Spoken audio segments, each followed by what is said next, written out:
Con nosotros el embajador José Miguel Soto Jiménez, ex secretario de las Fuerzas Armadas, ensayista, poeta, literato, bueno, yo no podría decir, y 1000 firmas más.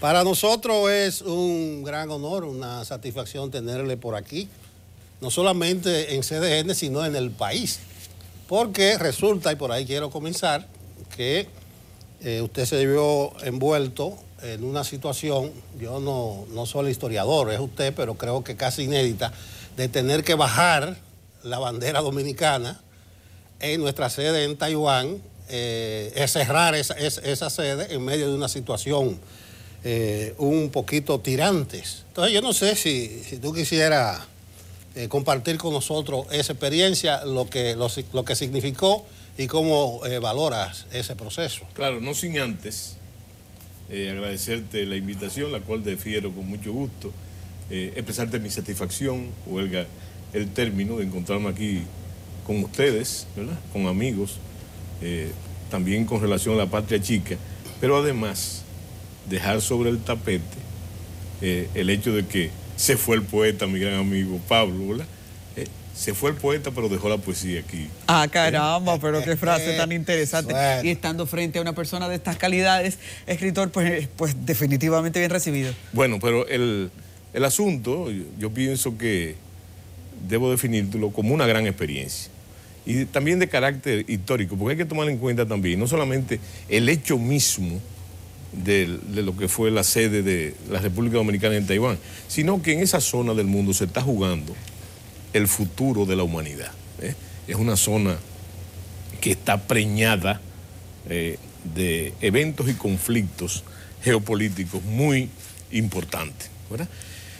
Pero para definir y no sacarle el pie al tema, te debo decir que hay que marcar, en cuanto a la decisión del Estado Dominicano, ¿verdad?, de hacer relaciones con China Popular y romper sus relaciones con Taiwán, hay que ejemplarizar el hecho de que las declaraciones que dio el presidente, yo creo que sobran, no fueron abundantes, pero yo creo que sobra cualquier análisis de ese derecho, esa facultad constitucional que tiene el presidente de dirigir la política exterior.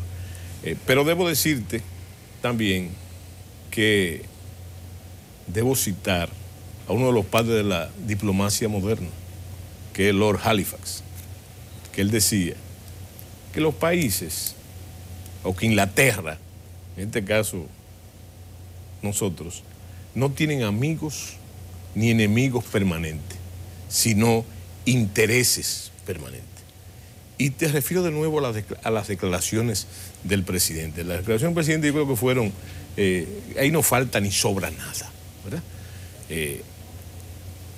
Primero agradeció los programas en que Taiwán apoyó a la República Dominicana, y en ese sentido entonces hay que señalar que fueron unas relaciones de 76 años donde la República Dominicana, y eso te lo digo por el desaguisado que de ciertas declaraciones de la presidenta de Taiwán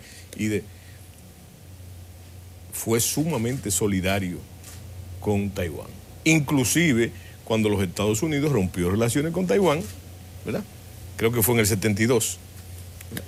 Y entonces la República Dominicana permaneció junto a Taiwán. Y el presidente dice una cosa terminal, y es que es una economía, la economía de China Popular es la segunda economía del mundo. Y ojalá las expectativas que se han creado con estas relaciones, que por cierto, no son de la novedad del presidente Danilo Medina, sino que son unas relaciones que se venían buscando desde hace tiempo, ¿verdad? En el gobierno de Leonel Fernández, digo que a finales del gobierno de Hipólito también se exploró esa posibilidad y lo logró el presidente Medina. Ojalá que las expectativas que se han creado, ¿verdad? Y yo creo que la principal es romper la balanza comercial, ¿verdad? El equilibrio de la balanza comercial a favor de la República Dominicana para explotar uno de los mercados más grandes del mundo, o el mercado más grande del mundo. Y entonces eso es un reto no solamente a la diplomacia dominicana, sino también a las empresas dominicanas y además a la producción nacional también para suplir la demanda de ese mercado gigante. En cuanto a la experiencia, fue interesante la experiencia de la ruptura,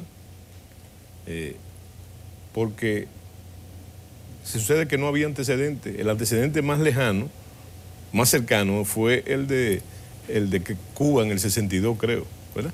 Entonces no se había producido eso. O sea, hubo entonces que empeñarse para darle fiel cumplimiento, no solamente a la decisión del presidente, sino al plazo debido. Y entonces, por eso te digo que fue una experiencia. Una decisión histórica. Es una decisión histórica y, excúsame, Nelson menciona ese hecho emblemático de cuando se baja el pabellón nacional del concierto de ahí de los aliados, ¿verdad? Y entonces, es un hecho histórico, realmente histórico. Y hablando de ese hecho histórico, algunas tensiones de esas horas en un momento hubiésemos querido verlas de primer plano. Hizo un bravuqueo, de hecho, Taiwán, y de inmediato evidenció su rechazo. ¿Ustedes recibieron algún tipo de rechazo, algún tipo de persecución? Bueno, ¿Tuvieron que hacerlo muy rápido? ¿Qué tensión se vivió en ese momento? Mira, no hubo un rechazo.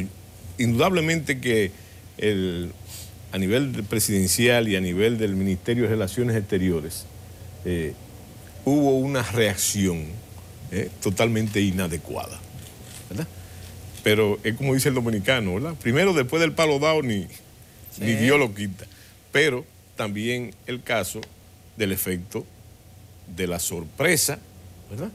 De esos funcionarios y además del detalle que yo hice referencia ahorita, del problema geopolítico que está pasando. Porque recuérdate que primero se fue Panamá, después la República Dominicana, después Burkina Faso y después entonces últimamente El Salvador. O sea que es una situación que ellos lo vieron pero fueron totalmente, yo pienso que esas declaraciones airadas, no en el procedimiento sino en las mismas locuciones,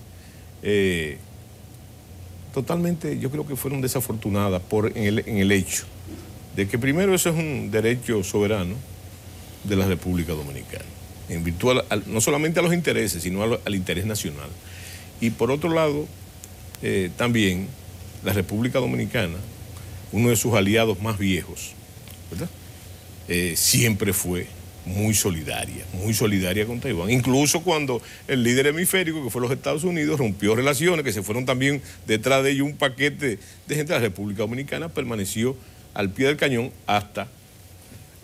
Soto, bueno, me excusan los televidentes, hay una relación de afecto, de amistad, y podemos así tutearnos. No voy a apelar al apodo, aunque es muy conocido de todo el mundo, como te conocen en el círculo familiar, pero hay un vínculo de familiaridad. Por eso te pregunto de esta manera. Lo que quedó atrás, porque había un personal, estudiante becado, algunos acuerdos comerciales de cooperación. ¿Qué dejaste tú atrás y se subsanó el problema que había principalmente con los estudiantes? Sí, yo pienso que se resolvió debidamente, pero lo que tú dices, fíjate, tú sabes que la mitología dentro de la población crea una serie de posiciones, pero son fruto de la lógica, ¿verdad? De la lógica popular, vamos a llamarle así. Pero fíjate, el gran trabajo fue, primero, no discutir ni analizar, y recuérdate que yo fui guardia, ¿verdad? O soy guardia, analizar la decisión presidencial, simplemente darle cumplimiento, como a mí me enseñaron, en el menor plazo posible se cumplen esas órdenes, ¿verdad? Entonces ahí no hay rejuego de tú analizar de que si eso fue bueno, es cumplir la orden. Y ese era mi trabajo. Así como fue mi trabajo también como embajador, mi deber era fomentar y consolidar las relaciones, ¿verdad? Ese es parte del trabajo del embajador. Entonces, fíjate, yo pienso, por eso te hablé de lo enriquecedora de ese hecho, ¿verdad? Del hecho mismo. ¿Qué quedó atrás? El plazo fue 30 días, ¿verdad? Y tomar en cuenta también que hay que actuar en base a la reciprocidad. El embajador de Taiwán aquí creo que duró 6 o 7 días, ¿verdad?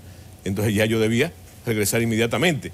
Quedó el personal laborando hasta que se cumplió el plazo de los 30 días, ¿verdad? Para una persona, estar frente a una persona que ha tenido la autoridad de ser la principal cabeza de mando de las Fuerzas Armadas de un país, es muy interesante. Hay que escucharle sus cuentos, hay que escuchar sus opiniones. En el país, en la medida que la sociedad civil se está empoderando, ha aumentado la desconfianza en el militar y en el policía, porque la percepción de que no obedecen a lo correcto y al cumplimiento de la ley genera eso, una barrera, un margen. Cuando ve todo esto, ¿qué opina?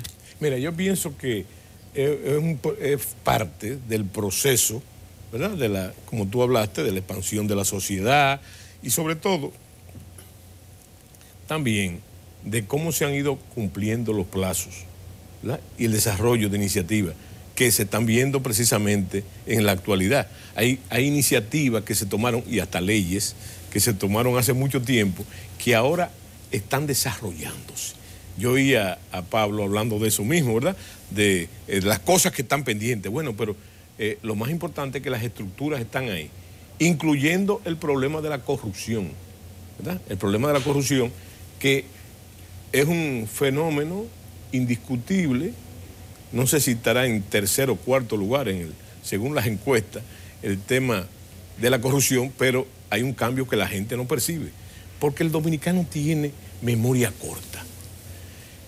Cuando yo era un joven oficial, y Nelson, un periodista bisoño, entonces el problema no era ese. ¿Tú sabes cuál era el problema de la corrupción? ¿Cuál era el problema? Que se escondían los actos de corrupción desde el Estado, se camuflajeaban o se le daban de lado. Pero ese no es el caso ahora. El caso es que el que mete la pata o mete la mano, entonces es procesado y no se esconde en detalle. Y hay organismos para luchar contra la corrupción, como el DEPRECO y una serie de... Entonces, yo creo que es parte de un avance. Si tú quisieras llamarle transición a eso, ¿verdad? Yo creo que estamos en un proceso de transición. Ahora, en el caso de las Fuerzas Armadas, yo te pienso que es injusto esa desconfianza. No por el asunto de que hay muchos militares y policías involucrados en la comisión de actos delictivos, ¿verdad?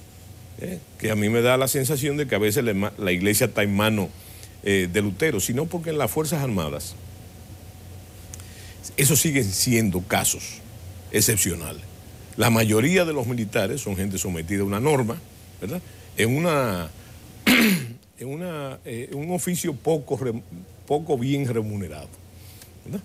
Entonces, yo pienso que las Fuerzas Armadas siguen cumpliendo su misión y su vigencia social depende precisamente del acatamiento y el cumplimiento de sus tareas constitucionales, las que están consagradas por la Constitución de la República. Sin embargo, dentro de las mismas Fuerzas Armadas, esa dinámica que te hablaba del progreso, el desarrollo y la novedad, ha ocurrido, no solamente de forma corporativa, sino también de forma individual. Tú ves y yo mismo me lleno de orgullo cuando yo veo o leo el currículum de los oficiales jóvenes, ¿verdad? ¿Por qué? Porque tú lees un currículum de eso y tú ves que tienen una profesión liberal, ¿verdad? Está hablando de los oficiales superiores y hasta subalternos, y además han hecho han ocupado toda su currícula militar, ¿me entiendes? Entonces, tuve oficiales, coroneles, no solamente con una profesión, sino con 2 o 3 maestrías. ¿Se culpa a los militares de ser los grandes responsables de que se mantenga la corrupción en la frontera? ¿Eso es cierto? Bueno, pero no solamente en la República Dominicana. La frontera tiene sus males y sus vicios permanentes. Ahora, las Fuerzas Armadas, ¿verdad?, en ausencia de lo que podríamos llamar, y lo que ha sido una tragedia, sobre todo en el pasado, de una política de Estado en el ámbito migratorio, ¿verdad? Entonces, yo pienso que se ve abocado siempre a ese problema de la corrupción. ¿Que hay corrupción? Claro que hay corrupción, pero hay una preocupación permanente de los mandos militares de corregirla. Entonces habría que hablar entonces de la eficiencia de ese esfuerzo, ¿verdad? si está dando resultados, si ha dado resultados. Yo pienso que sí. Ahora mismo se acaba de crear precisamente una organización militar para que agrupa, que es el recipiente de todos los esfuerzos de inteligencia. Eso es una cosa importante. La misma creación de lo que es esa organización que responsable de la frontera está haciendo su trabajo. Yo pienso que ahí va involucrados otros elementos, hay los elementos presupuestarios, los elementos, pero yo pienso, yo con las Fuerzas Armadas, no por ese vínculo permanente, ¿verdad?, de lo que ocupó mi vida profesional y mi vida en el sentido general, yo pienso que están bien encaminadas. Soto, en alguna de tus obras, hablando del tema migratorio, yo recuerdo que tú hablas de que cada vez que estamos deslindando, estableciendo los límites de la frontera, nosotros salimos perdiendo. Yo no voy a decir que Haití nos engaña a nosotros. ¿Qué hay que hacer para una frontera más y mejor protegida? ¿Y cómo eso de que siempre salimos perdiendo con los haitianos? Lo que yo te he dicho es algo rigurosamente histórico. Por 200 años la isla fue una sola, ¿verdad? Y fue nuestra, ¿verdad? Pero a partir de eso, de esa fecha, estamos hablando del siglo XVII, comenzamos a perder territorio hasta los años 30, ¿verdad? Hasta los años, a la década del 30 o la década del 40, estuvimos perdiendo territorio. Cada vez que había un diferéndum con la colonia del oeste, había una pérdida de territorio, ¿verdad? La gran responsabilidad nuestra es que en nuestro tiempo no haya pérdida de ese territorio. Y eso no solamente requiere, de como la hay, toda una estructura legal, sino también el papel de las Fuerzas Armadas. Mientras las Fuerzas Armadas sean más fuertes en la frontera, ¿verdad?, se supone que está garantizada la paz. Para garantizar la paz, inclusive para crear las condiciones de un intercambio cultural y comercial adecuado. Si eso no se logra, si eso no es, entonces estamos abocados a mirar siempre el vecino país como una amenaza migratoria como la hay, y una amenaza en otros sentidos. Vamos a navegar un poquito. La participación de los militares en la política siempre ha sido un gran conflicto. Sí. Quinta República, ¿cómo va? Sí. Bueno, aunque no se ha convertido en un partido de oposición, ahora mismo es un aliado al gobierno. Sí. En la insatisfacción que tiene la sociedad dominicana, ¿podría un partido con nueva visión ser una corriente de crecimiento? ¿Cómo van ustedes? Mira, yo creo que tú dijiste algo interesante que me debo detener ahí. Tú dices que los militares siempre han sido, bueno, es que los militares han sido una constante en la historia de la República. Si tú miras los presidentes, hay mucha gente que dice, no, un guardia nunca ha podido. Eso estamos hablando de la contemporaneidad. Pero si tú haces una relación... ¿Pero está prohibido? No, pero no, escúchame. Estamos hablando del hecho histórico. Yo te estoy diciendo que los militares, si tú sacas una relación de los presidentes que han sido militares, yo me atrevería a decir que un 80% de los presidentes han sido militares.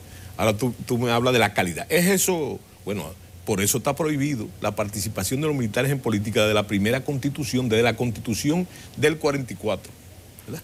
Hay siempre ese enfoque, ¿verdad?, de la supremacía del poder civil, precisamente por esa inferencia. Pero esa inferencia viene también no solamente por una inclinación de los militares a la política, sino por lo que representaron los militares en la historia nacional. Yo estoy hablando hasta de la contemporaneidad, porque entonces tú tienes que hablando de la contemporaneidad en los últimos 60 años, ¿verdad? Pues tú dices, no, eso fue una cosa del pasado. Ajá. Y Camaño fue presidente de la República. ¿Y cómo está aquí? Y Antonio Inver Barrera no fue presidente de la República, ¿verdad? Entonces, precisamente por una serie de crisis, ¿verdad? Entonces, Quinta República, que no tiene que ver nada con eso, porque la mayoría de los dirigentes y participantes de Quinta República, eso no es un partido de guardia, en términos reales. No. Claro, ¿verdad? Entonces yo te digo, ni de militares retirados que ya tienen ni siquiera eso. Quizás es un referente importante. ¿En qué estamos nosotros ahora? y tiene que ver mucho con lo que está pasando ahora también. Nosotros estamos en una reestructuración de la dirigencia nacional. Ahora en septiembre tenemos una reunión de la Junta Política y también tenemos un pleno de dirigentes, ahora en septiembre, ¿verdad? Para ajustar, prepararnos. ¿Qué es lo que está pasando en todos los partidos? Porque la gente no comprende que lo que está pasando en todos los partidos, incluyendo en el gran partido del gobierno, es una recomposición de fuerza, ¿verdad? Propia. Eso pasa también en la guerra. Después de una batalla viene la recomposición y la reconstitución de fuerza. Entonces en eso está todo el país político en este momento. Soto, las organizaciones sobre todo. Una de tus obras más recientes, Geopolitiqueando, sí, hace una visión del mundo, del mapa mundial geopolítico. Estados Unidos expresó su preocupación por el establecimiento de relaciones diplomáticas de República Dominicana con China Popular. Es como en los tiempos de la Guerra Fría. Esta parte del mundo nos pertenece a nosotros, ustedes no deben venir a meterse aquí. Sí. Entonces yo no sé si la República Dominicana anda por el camino correcto, si los Estados Unidos están un poco descaminados o si esa expansión china tiene mucho que ver con una recomposición del mapa mundial, político y económico. Bueno, mira, yo pienso que tú lo dijiste. Ese es un problema fundamentalmente geopolítico. Y no es solamente que ustedes no vengan a meterse aquí, ese no es el problema, porque ¿cuántos aliados le quedan a Taiwán en América Latina? Estamos hablando en Sudamérica solamente tenemos a Paraguay, ¿verdad? Como aliado de Taiwán. Y los demás países pertenecen a Centroamérica y al Caribe, pero estamos hablando de 4 o 5 países. No más. Entonces, el problema es que no vengan a meterse aquí porque China tiene relaciones con la mayoría de los países de América Latina. Lo que estamos hablando es un problema que aunque sea aquí, es allá. Cada vez que Taiwán pierde un aliado, en realidad no lo está perdiendo Taiwán. Lo está perdiendo los Estados Unidos, por el concepto que hemos hablado muchas veces de Santo Domingo o el Caribe como frontera imperial, ¿verdad? Es un asunto. Fíjate que cuando China emerge ahora como una gran potencia, muchos dicen que como una potencia imperialista, nosotros tenemos la misma expectativa en el Caribe que hemos tenido siempre en cada proceso histórico en la sucesión de los imperios con el Caribe, porque esta es la frontera imperial. Santo Domingo, ¿verdad? Santo Domingo es el centro geográfico del Caribe y por lo tanto, del Caribe insular, y por lo tanto es el centro también de la frontera imperial. ¿Entiendes? Entonces, hay que saber, para jugar lo que está pasando aquí, hay que ver lo que está pasando allá. Es una zona de conflicto. Tenemos ahí el mar meridional de China, el estrecho de China, lo que representa toda en la región una serie de países que están en conflicto permanente ahí, y que los Estados Unidos tienen una presencia importante y viva en la región e intereses poderosos en la región. Soto, la literatura, la poesía, yo veo que tu permanencia en Taiwán, Epístola sin tiempo para Juan Pablo Duarte. Sí. Eso fue escrito allá, o sea que la musa se mantiene. Sí, no revoloteada. No solamente se mantiene, sino que la nostalgia. Qué interesante despertó, eso. sacudió la musa. Total. Sacudió la musa. Sí, entonces, sí, porque se va escribiendo según esa musa en diferentes etapas. Claro. Entonces la nostalgia. Fíjate, y despertó la musa de la poesía, una musa que estaba dormida ante otras expresiones literarias, pero la despertó, y entonces de ahí nació la Epístola sin tiempo a Juan Pablo Duarte, un poema muy extenso que se llama La Patria. Bueno, y tengo todo un libro de poesía, que estoy ahora trabajando con la finalidad de publicarlo oportunamente. Todo producido en Taiwán. Mientras tanto, yo me voy a quedar con un clásico, Las 58 leyes del poder de Juancito Trucupey, que tengo tarea de leerlo ahora. Me encantó, comencé a hojearlo y me quedé enamorada de esto. Sí, bueno, y fíjate, ese es un libro que tendrá vigencia permanente, porque atañe a la cultura del dominicano. Y esa cultura, ¿verdad?, se refleja directamente en la política permanentemente. No, permanentemente, porque es que todavía ayer me estaba yo riendo de un dirigente político que en sus declaraciones, si toma de 4 refranes, para explicar lo que quería decir, de 4 refranes populares, fundamentalmente campesinos, porque la cultura dominicana anterior a este proceso, sus raíces son fundamentalmente rurales, campesinas. Las 58 leyes del poder de Juancito Trucupey, te le fuiste adelante por 10 a Robert Greene, sí, y sus 48 leyes. Sí, hay una, la 38, no coger monte por donde hay carretera. Eso podía aplicar a República Dominicana, que cogió una carretera, una autopista para China Popular. Pero también se aplica mucho ahí a la República Dominicana. Incluso esa ley habla de episodios de la política nuestra, en el cual un gobernante se ve compelido a dejar el monte y coger una carretera. Sí. Eso es muy aleccionadora esa ley. Bueno, recuerda que también se dice no dejar caminos real por vereda. Sí. Y es muy propio pero se aplica fundamentalmente en la vida diaria y en la política. Es algo que yo le digo, por ejemplo, a mi conductor, a mi chofer, se lo digo diariamente, ¿verdad? Él buscando de que atajo por los tapones, digo, no deje camino real por vereda, ¿verdad? Bueno, general, vamos a agradecerle su presencia en Enfoque Matinal. Teniente general. Sí, también. Vamos a respetar los rangos. Sí, pero me sentí muy bien. Muchas gracias por la entrevista. Bueno, yo creo que sí, estamos entre 3 santiagueros aquí. No, y además sí, el hombre es de Santiago. Además que se pueden articular ideas. Se pueden articular ideas en espacios como este, y eso es muy bueno. Muy bueno. Nos acompañó en esta mañana José Miguel Soto Jiménez, embajador de la República, exsecretario de las Fuerzas Armadas. Continuamos con Enfoque Matinal.